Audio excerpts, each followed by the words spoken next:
Detail చూస్తే ఢిల్లీలో వాయు కాలుష్యంపై సుప్రీంకోర్టు కీలక వ్యాఖ్యలు చేసింది. వ్యవసాయ వ్యర్థాల దహనంపై 24/7 మానిటరింగ్ ఉండాలని సుప్రీం స్పష్టం చేసింది. కాగా వ్యవసాయ వ్యర్థాల దహనంపై రాష్ట్ర ప్రభుత్వాలు నిర్లక్ష్యం వహిస్తున్నాయని ఆగ్రహం వ్యక్తం చేసింది.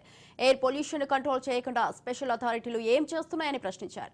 ఇక ఢిల్లీలో GRAP-4 ఆంక్షలు కొనసాగుతాయన్న సుప్రీం స్కూళ్లకు మినహా GRAP-4 ఆంక్షలు అమలు చేస్తున్నారంది. అయితే ప్రభుత్వం నిర్లక్ష్యం కారణంగానే GRAP-4 అమలు చేయాల్సి వచ్చిందని సుప్రీంకోర్టు అసహనం వ్యక్తం చేసింది.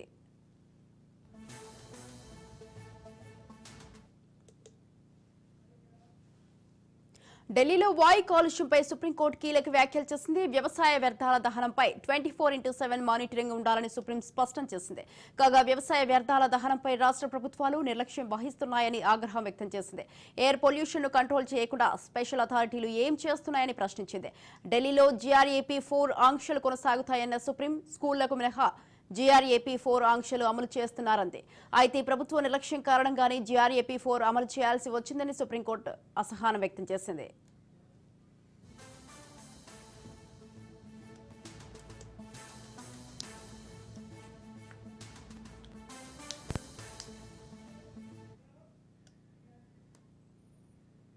రైట్, ఈ విషయంపై మరింత సమాచారాన్ని మా ప్రతినిధి తేజ ఫోన్ లైన్ లో ఉన్నారు. తేజ, చెప్పండి, ఢిల్లీలో అయితే వాయు కాలుష్యంపై సుప్రీంకోర్టు కొన్ని కీలక వ్యాఖ్యలు చేసింది. దీనికి సంబంధించి మీ దగ్గర అప్డేట్స్ ఏంటి?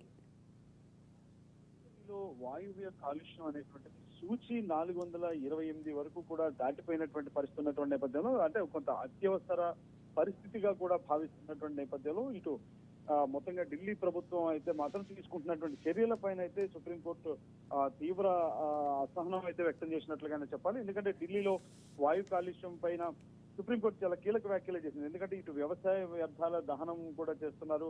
ఆ వ్యవసాయ వ్యర్థాల దహనంపై అంటే 24 గంటలు అంటే ప్రతిరోజు 24 గంటల పాటు ఖచ్చితంగా మానిటరింగ్ ఉండాలి, ఎప్పటికప్పుడు సమీక్షిస్తూ ఉండాలి అనేటువంటి విధంగా కూడా సుప్రీంకోర్టు స్పష్టం చేస్తూ కూడా కొన్ని వ్యాఖ్యలు చేసింది. అయితే ఈ వ్యవసాయ వ్యర్థాల దహనం పైన ఇటు రాష్ట్ర ప్రభుత్వాలు నిర్లక్ష్యంగా వ్యవహరిస్తున్నాయి, ఇది సరైనటువంటి పద్ధతి కాదు అని చెప్పి సుప్రీంకోర్టు ఆగ్రహం కూడా వ్యక్తం చేసింది. ఎందుకంటే ఇప్పటికే ఎయిర్ పొల్యూషన్ కంట్రోల్ చేస్తున్నటువంటి దాఖలాలు కూడా కనిపించడం లేదు అనేటువంటిది.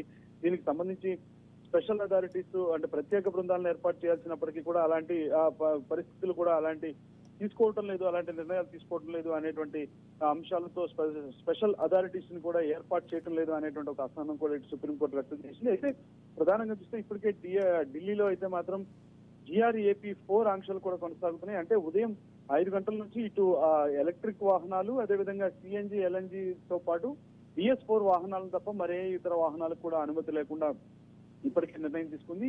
అదేవిధంగా 1వ తరగతి నుంచి 5వ తరగతి వరకు కూడా క్లాసులన్నీ కూడా ఆన్లైన్ లో నిర్వహించాలి తప్ప వారికి ప్రత్యక్షంగా స్కూల్ కి ప్రస్తుతానికి వరకు తాత్కాలికంగా బ్రేక్ ఇవ్వాలంటూ కూడా చెప్పింది.